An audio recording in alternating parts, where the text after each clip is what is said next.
Assalamualaikum warahmatullahi wabarakatuh. Perkenalkan, nama saya Rizky Nur Fadila dengan NIM terakhir 662 kelas 3 KUI.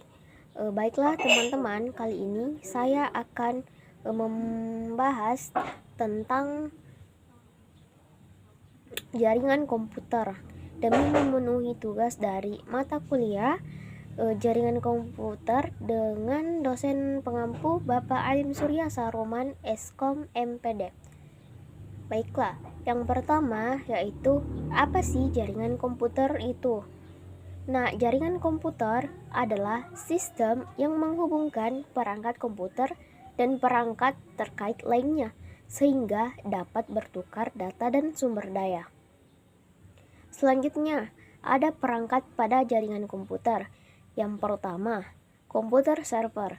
Komputer server adalah suatu unit komputer yang berfungsi untuk menyimpan informasi dan untuk mengelola suatu jaringan komputer. Yang kedua, komputer client. Nah, komputer ini biasa juga disebut dengan user atau workstation. Komputer client adalah seperangkat komputer yang memungkinkan pengguna untuk mengakses servis layanan dari komputer server. Istilah ini biasa disebut dengan workstation atau node. Yang ketiga ada hub. Hub atau yang dikenal dengan istilah network hub adalah sebuah perangkat yang berfungsi untuk menghubungkan komputer yang satu dengan komputer lainnya, asalkan masih dalam lingkup jaringan yang sama. Yang keempat itu switch. Switch adalah perangkat komputer yang berfungsi sebagai konektor atau penghubung. Dilihat dari fungsinya terlihat mirip dengan hub, tetapi memiliki perbedaan. Kedua alat ini perbedaannya adalah soal besaran luas jaringan yang dapat dikerjakan dan besaran kecepatan transfer data. Switch memiliki cakupan luas jaringan yang lebih besar dari hub, dan switch juga memiliki kecepatan yang lebih tinggi dibanding dengan hub. Kecepatan transfer data tinggi hub adalah 100 Mbps, sementara switch dengan kecepatan di atas 100 Mbps, bahkan hampir mendekati kecepatan 1 Gbps. Yang kelima ada router. Nah, router adalah perangkat jaringan yang digunakan untuk menghubungkan beberapa jaringan, baik jaringan yang sama maupun berbeda dari segi teknologinya, seperti menghubungkan jaringan yang menggunakan topologi bus, star, dan ring. Nah, yang keenam ada NIC atau LAN card.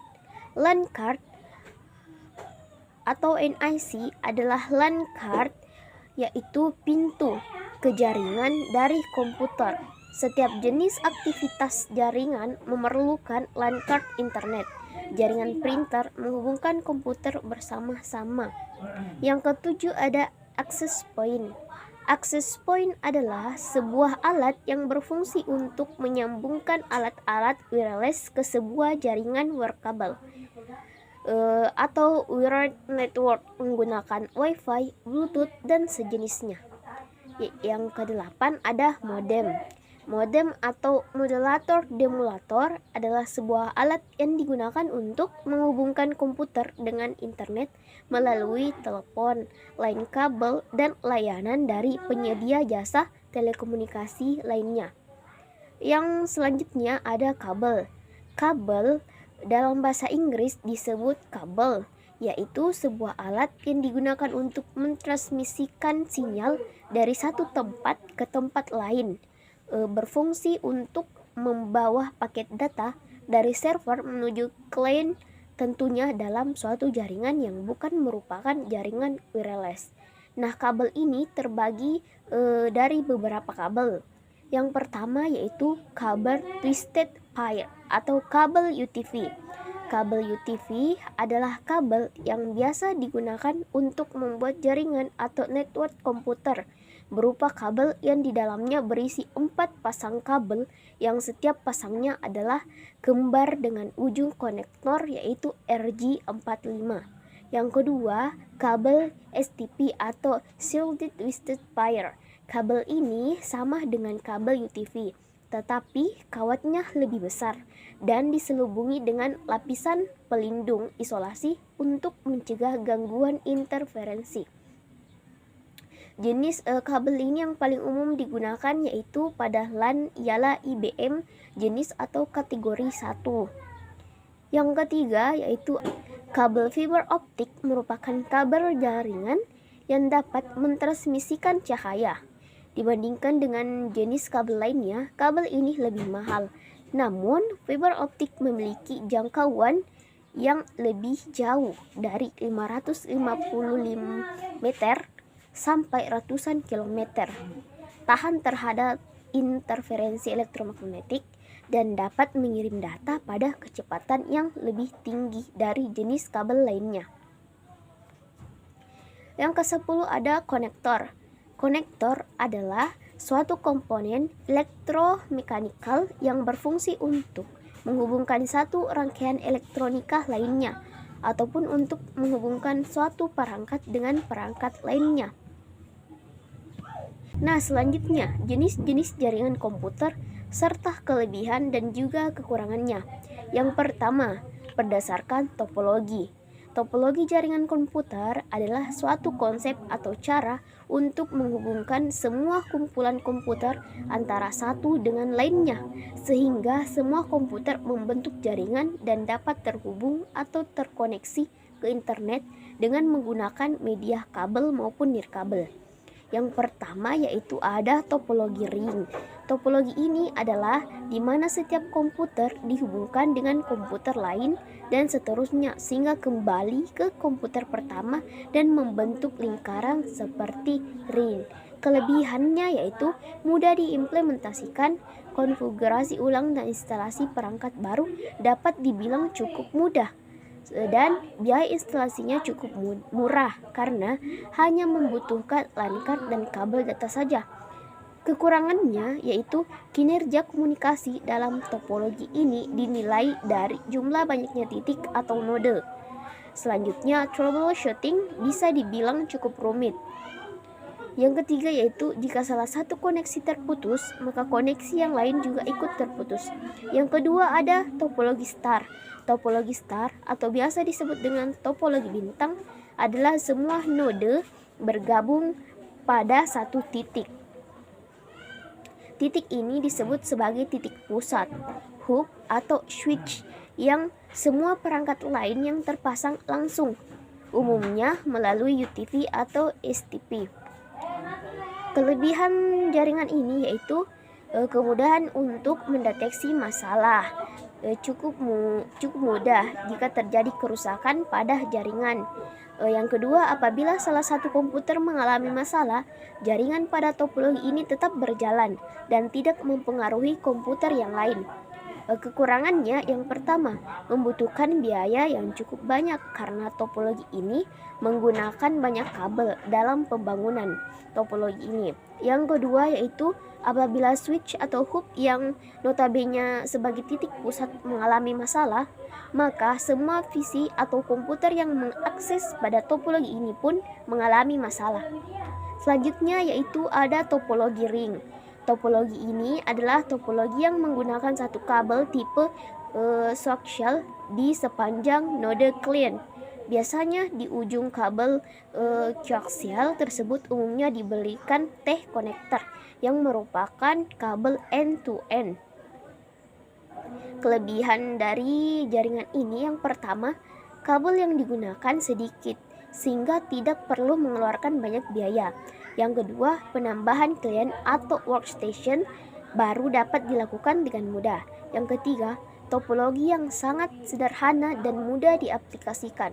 Kekurangannya yaitu apabila salah satu kabel pada topologi jaringan bus terputus atau bermasalah, hal tersebut akan mengganggu komputer workstation atau klien lainnya. Yang kedua, proses sending atau mengirim dan receiving atau menerima data kurang efisien. Bahkan setiap terjadi tabrakan atau collision pada data topologi ini. Yang keempat, topologi tree. Topologi tree ialah topologi gabungan antara topologi star dan topologi bus. Topologi jaringan ini biasanya digunakan untuk interkoneksi antara sentral dengan hierarki yang berbeda-beda. Kelebihan dari jaringan ini yaitu yang pertama, mudah dikembangkan jadi jaringan yang lebih luas lagi. Yang kedua, susunan kata terpusat secara hierarki. Hal tersebut membuat manajemen data lebih mudah dan baik. Kekurangannya yang pertama, apabila terjadi masalah pada jaringan tingkat tinggi, maka jaringan tingkat rendah akan terganggu juga. Yang kedua, menggunakan banyak kabel, dan kabel terbawa atau backbone merupakan pusat dari teknologi ini. Yang kelima, ada topologi mesh. Pada topologi ini, setiap komputer akan terhubung dengan komputer lain dalam jaringannya menggunakan kabel tunggal. Kelebihan pada jaringan ini yang pertama adalah proses pengiriman lebih cepat dan tanpa melalui komputer lain. Yang kedua, jika salah satu komputer mengalami kerusakan, tidak akan mengganggu komputer lain. Kekurangan pada topologi ini yang pertama memakan sangat banyak biaya karena membutuhkan jumlah kabel yang lebih banyak. Dan yang kedua, proses instalasi sangat rumit. Yang kedua yaitu jaringan berdasarkan cakupan geografis. Yang pertama, LAN atau Local Area Network. Local Area Network atau biasa disebut LAN adalah salah satu jenis jaringan komputer yang mencakup wilayah lokasi atau wilayah yang kecil saja. Keuntungan jaringan LAN yaitu pengeluaran kabel dan biaya operasional lebih irit. Transfer data antar perangkat lebih cepat karena hanya meliputi wilayah yang sempit atau lokal, serta tidak membutuhkan operator telekomunikasi untuk membangun sebuah jaringan LAN. Yang kedua, kerugian jaringan LAN yaitu interaksi atau komunikasi ke jaringan luar menjadi lebih sulit serta cakupan wilayah transfer data yang tidak terlalu luas. Yang kedua, ada MAN atau Metropolitan Area Network. Jaringan MAN adalah jaringan komputer yang besar yang mencakup area metropolitan. Cakupan geografis yang jatuh yang antara WAN dan LAN. MAN menyediakan konektivitas internet untuk LAN di wilayah metropolitan dan menghubungkan mereka ke jaringan area yang lebih luas seperti internet.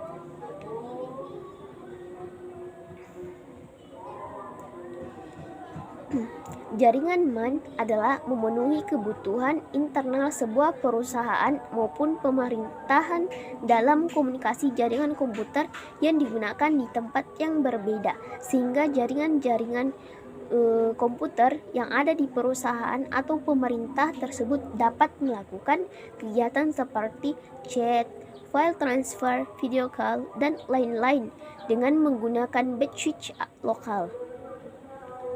Media transmisi yang digunakan pada jaringan MAN ini yaitu kabel fiber optik untuk jaringan berkabelnya, sedangkan untuk jaringan nirkabelnya media transmisi yang digunakan adalah gelombang radio atau microwave dan satelit.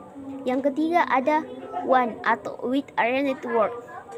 Nah, WAN ini hampir sama dengan penjelasan pada bagian MAN, bedanya hanya pada jangkauan jaringannya saja. Jaringan MAN mempunyai cakupan yang jauh lebih luas dari itu, bahkan bisa mencakup antar negara dan benua sekalipun. Yang ketiga, jaringan berdasarkan peranan dan hubungan komputer. Yang pertama, peer-to-peer. Pada jaringan ini tidak ada komputer yang berfungsi khusus, dan semua komputer dapat berfungsi sebagai client dan server dalam satu saat bersamaan. Yang kedua, client atau server.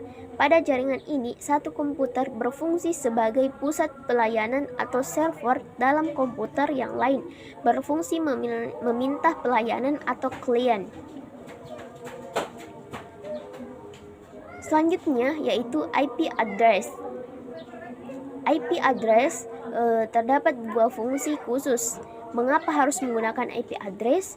Karena pada sistem komputer, jaringan yakni sebagai alat identifikasi host dan sebagai alat lokasi jaringan pada komputer.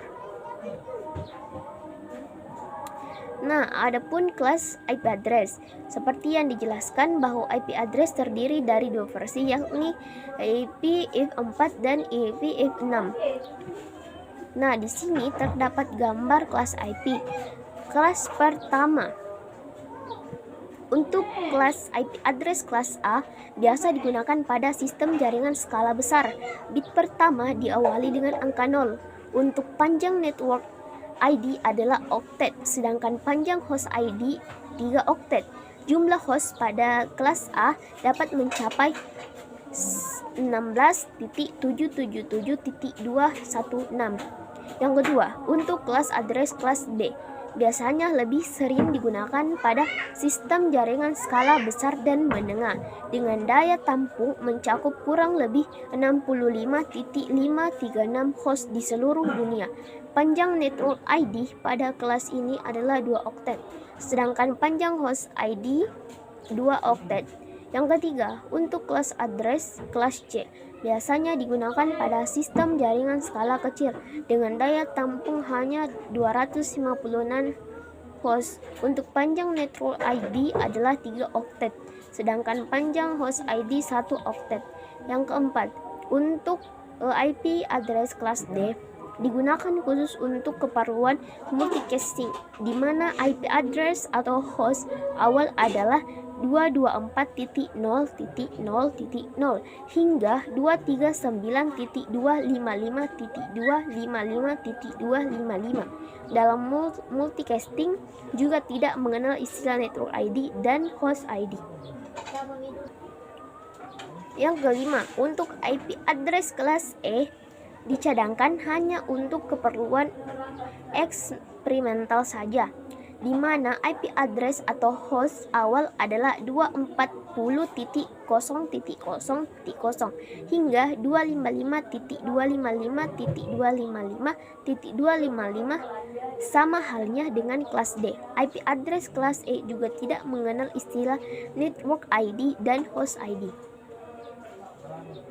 Baiklah teman-teman, sekian penyampaian dari saya mengenai jaringan komputer. Wabillahi taufiq wal hidayah. Wassalamualaikum warahmatullahi wabarakatuh.